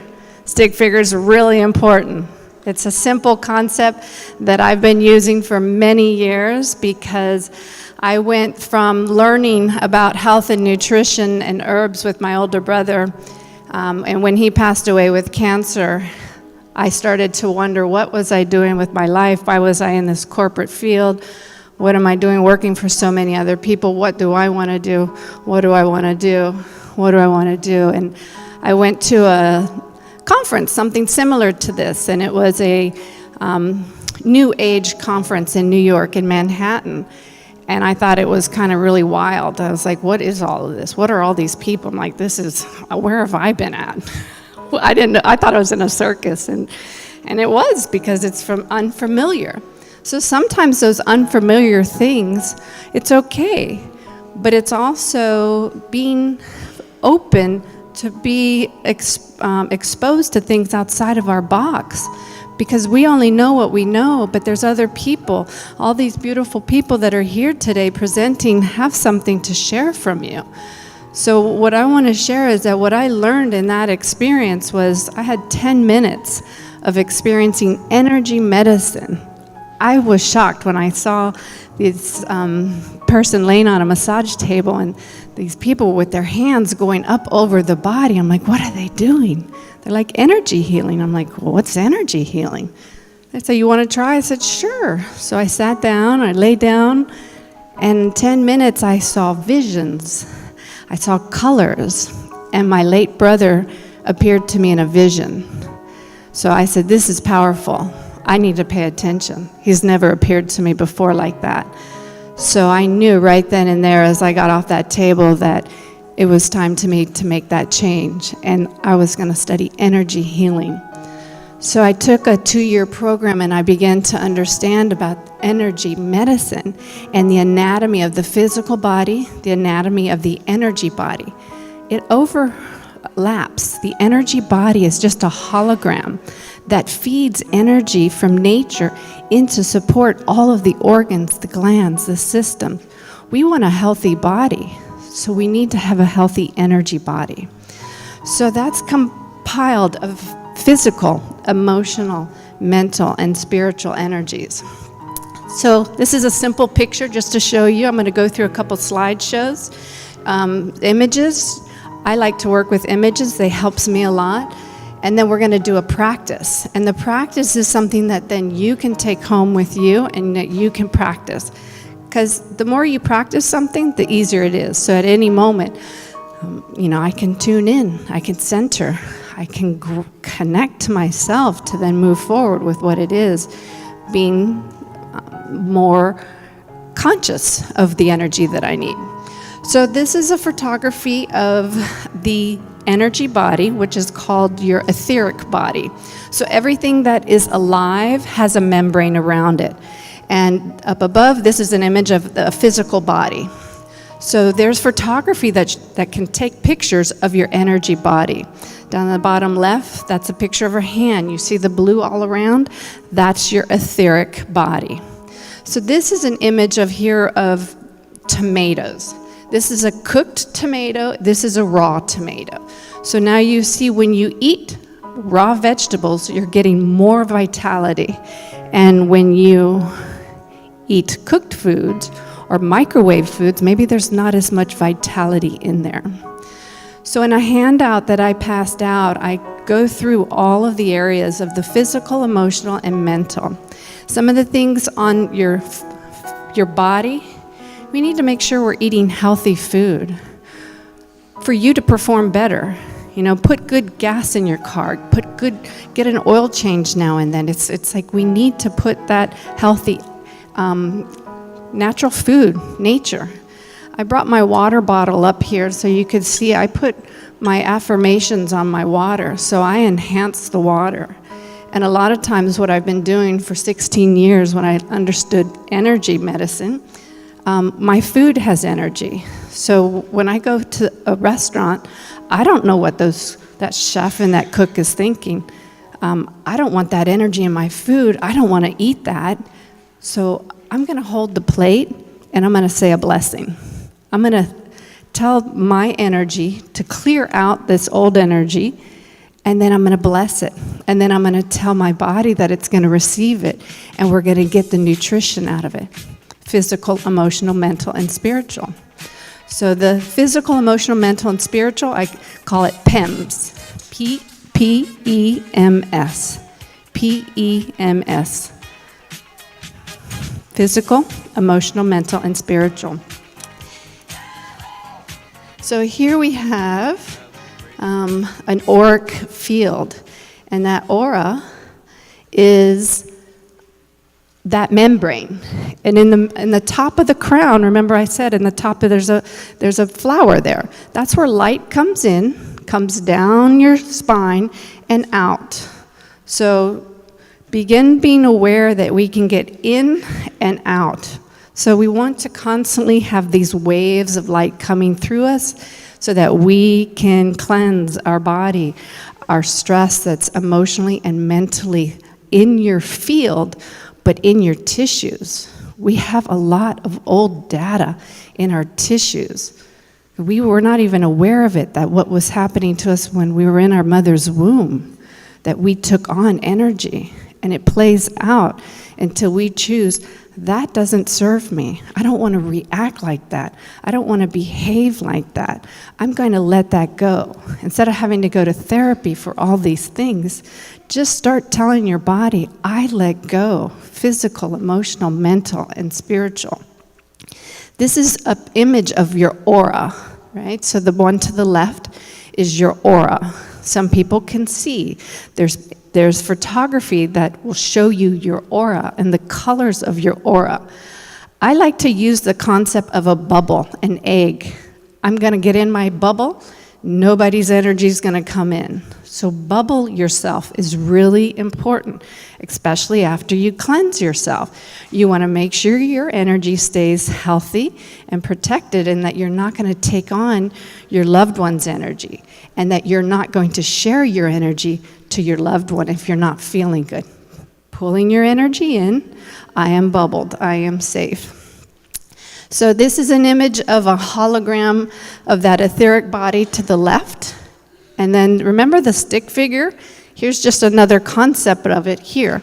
Energy comes in, it comes down, out your hands and out your feet.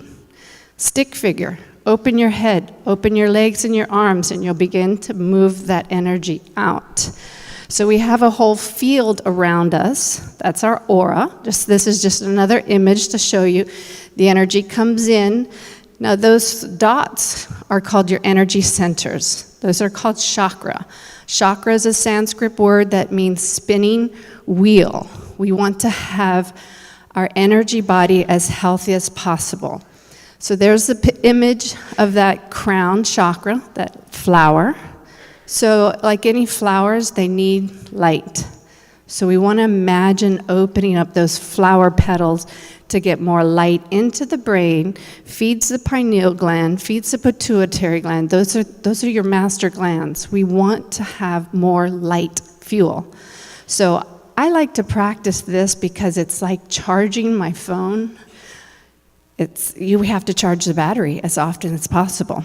So when you're laying in bed, before you go to bed, when you wake up in the morning, start running your breath, using your breath and that awareness, that intention to that central channel, the center. Through your arms and your legs, you you release all of the stress that you've had during the day. You come back into your body, you put good intentions in the morning. So the chakras, that's a whole nother very deep study that I could talk about for a long time, because this is what I've mastered. I've been able to go through each chakra and connect to all the organs and the glands and how it relates to the physical and the emotional body and the mental body, and then the soul body. So the soul body, this is one of my favorite images I love to share with people so that they have an understanding that you have a higher power. So the image above the body is your soul. So you can have peace and you can surrender, knowing that I call forth the presence of my soul to help me here.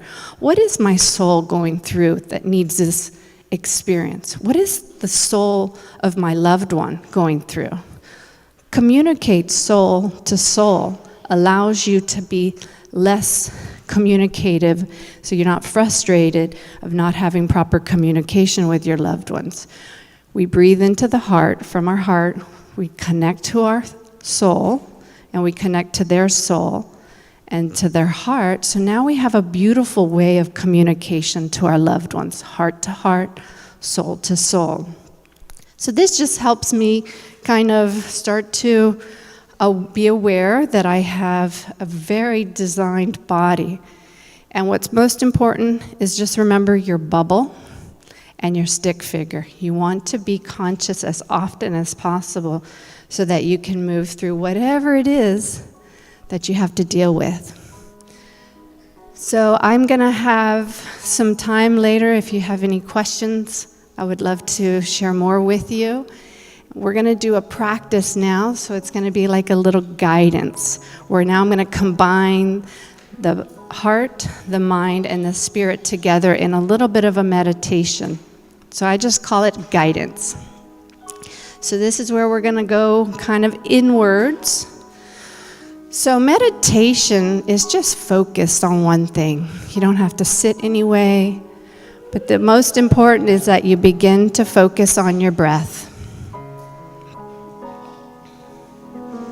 So we're going to close our eyes. Now that there's all this information, we get to just let that settle.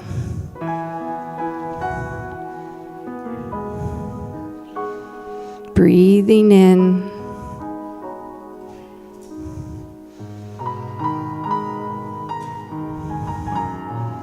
Because we need to settle that mind. So we allow the mind to focus on the lungs.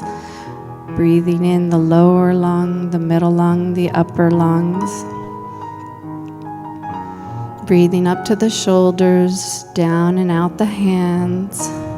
You can place your hands palm up so that you can practice. The more practice, the easier it is at any time. Inviting life force in with my breath, I call forth the nature force, the strength of Mother Nature. I open up my mind, I open up my body, I settle in this moment, in the now.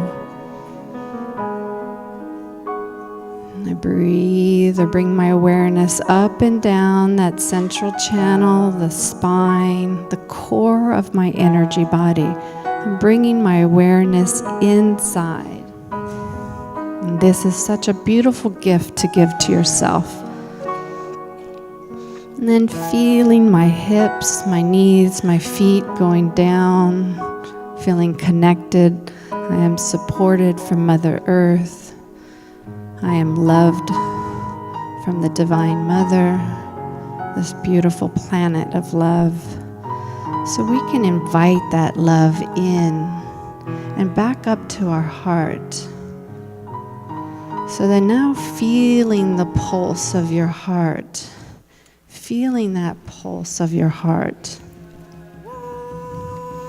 So just in the center of the chest where you feel that, the beat, the pulse.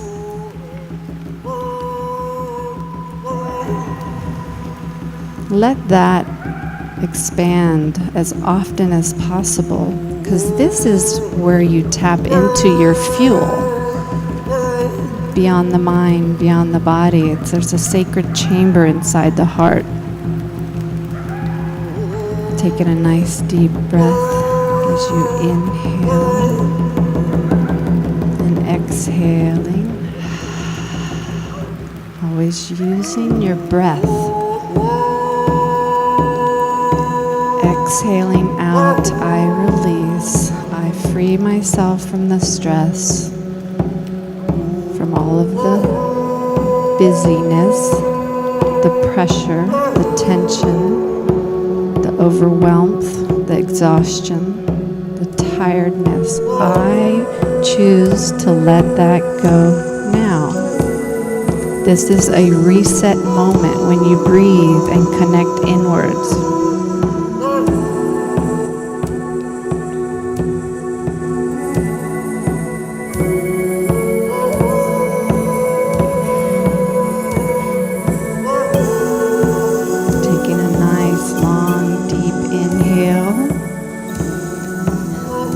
Imagining that crown chakra, this is actually where you're going to begin opening up and receiving more light from above. So we call on that higher mind, balancing our mind, body, heart. So our mind is key. It is a very strong force that influences our emotional state, our whole state. So paying attention to the mind, saying, I know, I hear you, it's okay.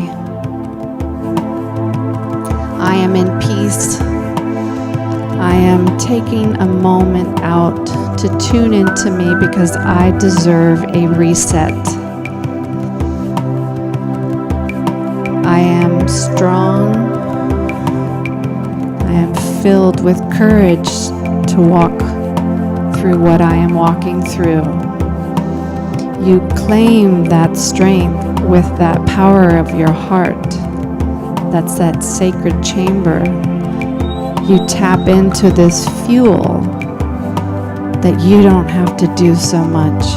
You just open. So feeling that pulse in your heart center, feeling a mind-heart connection, recognizing a heart-mind-body connection,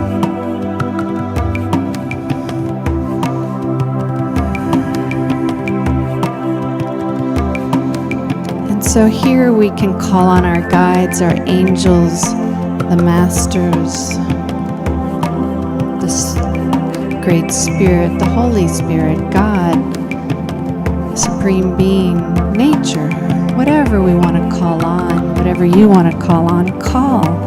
Invite more of that presence in, because you are open and ready, and you deserve the support. It is up to you to ask. And when it becomes part of your nature, you call that presence into your heart.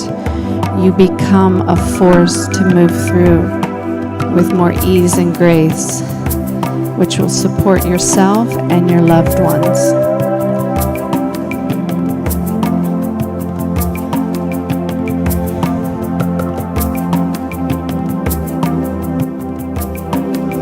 So taking a nice deep inhale.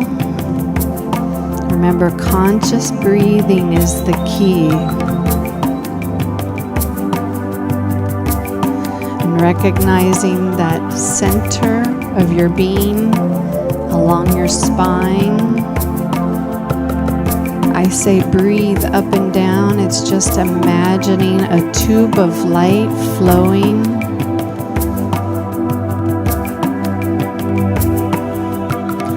In with new as you inhale, exhaling, releasing out. This is your reset.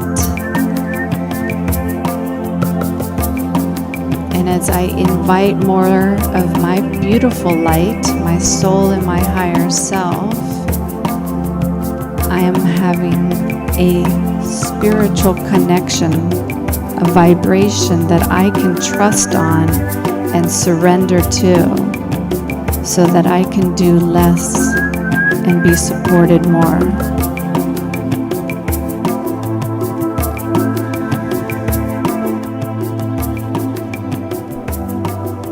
Taking a nice deep inhale. So now we're going to slowly coming back into our body. Feeling your toes, your ankles, your knees, your hips, your feet, wiggling your feet, coming back into our body. Feeling your stomach, feeling your back, your middle back, your chest, your ribs, your shoulders, and your neck. Oh, that neck, your shoulders. So slowly rotate your neck in circles, bringing that awareness to your body. I love my body. I love myself. Feeling your eyes, your jaws, your tongue, the top of your head, your forehead.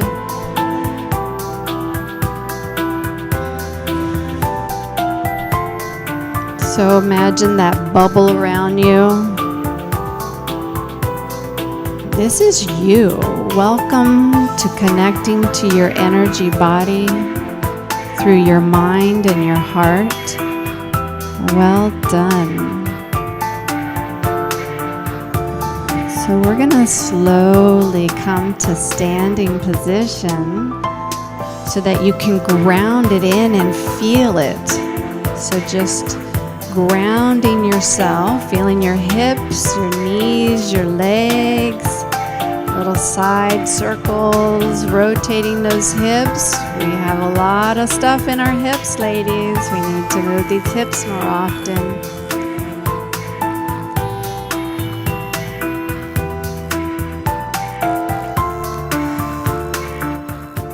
And let's take a nice deep inhale. And then I want to hear us all go ah as we exhale. Take a nice deep inhale. Ah. And let's give a little shake in your body. Shake it up a little bit. We want to shake it up. Let's do another nice deep inhale. Ah. Now we get to shake it up even more, celebrating your energy body connection, your heart mind body connection. We are in celebrate mode. Say hi to your friend. Thank you, everybody, for joining your mind, body, heart connection. Wave your hands up, because you do care. Remember, this is the top of your energy, and just imagine bringing it down to you. So that waterfall, bringing the energy down, however you want to express yourself. Celebrate. Let's celebrate. There's a party going on right here, a celebration to last throughout the years. So Thank you. You have a beautiful aura that is perfect. And you want to make sure you take care of your energy body, energy hygiene. Thank you. Life is about celebrating. We really do need to celebrate more often and taking good care of ourselves. One of the things I didn't mention before Paula comes up here, I'm a big fan of herbs and aromatherapies and crystals and alternatives. So I highly suggest you find lavender oil, because lavender oil is one of the multi-use of everything. And you just take a little oil, you put it on your heart, you put it at the back here, you can put it on your hands, and it will help your loved ones, it will help you. Oils are amazing. I have quite a few up here that I didn't get to share with you. I thought I would be able to pass them around. So I highly suggest oils and sound, any kind of sound.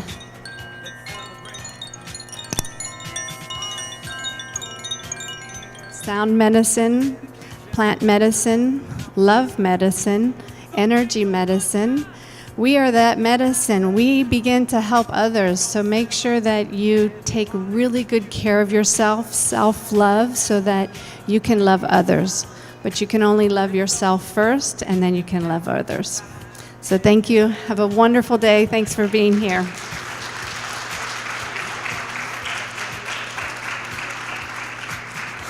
Oh, one last thing is this beautiful image here, so you can trust that your children and your loved ones are supported by the angels. That way you can release more of that. We're still celebrating, so that you can let go of the worry, the stress, and trust that your children and loved ones are supported by our angelic and our spiritual family. Wonderful. Thank you, Teresa. Thank you very much. So you had an energy bath, right? Bringing in the light. And so I want you to think about, so we're going home with some practices, and Teresa gave you some more, right? So just imagining, right, the power of imagination, right? The power of how many people could picture the waterfall when you closed your eyes or experience it? Some people could even feel water on their skin or something, right? The power of imagination, because it changes what is happening in our body. That's how powerful our thoughts are. And so we talked about blessing the food and imagining the waterfall and just opening up our energy bodies to receive and to cleanse. And the chakras and how to cleanse those. I want you to, and the movement and the power of sound, right? How we connect with sound and what that does to us. Takes us to different places. And you can use sound every day. iPhone's technology, you can download the certain kind of sound and put movement to it. Imagine the waterfall. Imagine being cleansed. Imagine the light coming down from top to bottom, flowing through you. Yeah, it's real. This is real. So we have a few minutes before we break for lunch. So I would like you to just go, be here now. Be here now. Take a deep breath. Take a deep breath. And just sit with yourself. You just had this incredible experience. Part of it was knowledge and built some skills, and then you had a personal experience. And just sit with that. Sit with everything that Teresa came to offer.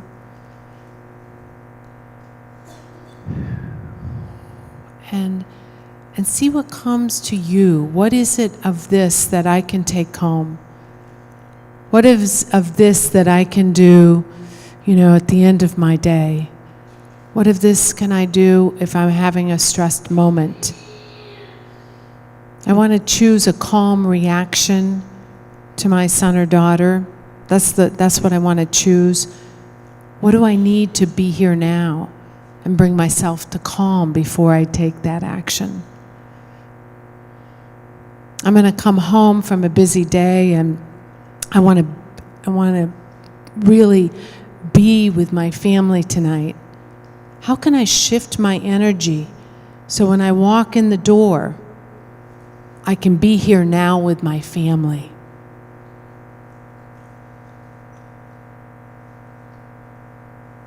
Yeah, what I can do sitting in the car for 4 minutes before I walk in that door.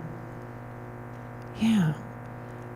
Because being here now with your family in a calmed state is an expression of that love that you have for them. Right?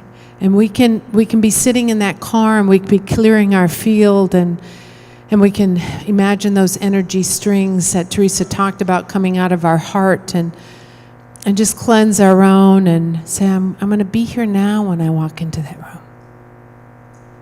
Yeah, just be ready for whatever's there. And be here now for myself when I wake up in the morning, and ground myself, clear my field. At noontime when I have my lunch, I'm going to sit under and be with that Niagara Fall, like cleanse me. It was a rough morning. A few colleagues lost it, right? Whatever that was. Let me do that at lunchtime. So just turn to your partner, and we have 3 minutes before, but Lori will come in. She's going to let us know in lunchtime. But what is it that you personally, what is it you need? What is it you want? How do you want to shape your life differently when you leave here? And what is it that you can take from what you just learned to help you do that? I had a coach one time, and I wasn't getting Something done. I kept saying I was going to do it, one of those, right? Anybody have those? I'm going to do it, right? Every year I'm going to carve out time for myself. If I come back, I'm going to carve out time. Okay. And she asked me this profound question.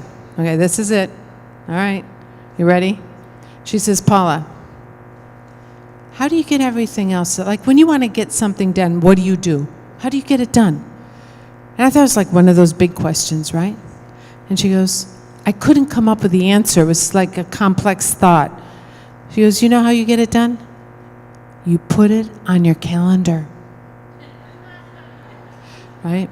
So that 10 minutes in the morning, whatever that is, that goes on your calendar. The 10 minutes at the end of the day goes on your calendar.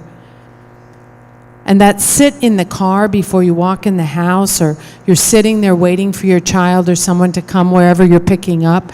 You have a lot of downtime sometimes in the world of disability, right? That I'm going to sit with myself. I'm going to put on that CD. I'm going to download a free app called Insight Timer. And when I'm sitting in downtime, I'm gonna plug into the Insight Timer, and I'm gonna do a 5-minute. There's 1,000 different ways to meditate on this app. Some of them are 30 seconds, some are 2 minutes, some are 10 minutes. Insight Timer. Yeah. And when I'm in downtime, that's what I'm gonna do. Excellent. So I got the cue that we're ready for lunch. Now, when you come back for lunch, we're going to do a raffle on time. What time do we get back from lunch, Susan? So at 1:30, we're going to do 3 raffles. One is a laptop. Whoa. One is the diffuser with essential oils that Teresa talked about. Check them out in the back. The other one is the Jade infrared heat mattress, that anybody with aches and pains will want that. So have a wonderful lunch, and we'll see you back here at 1:30. Be here now.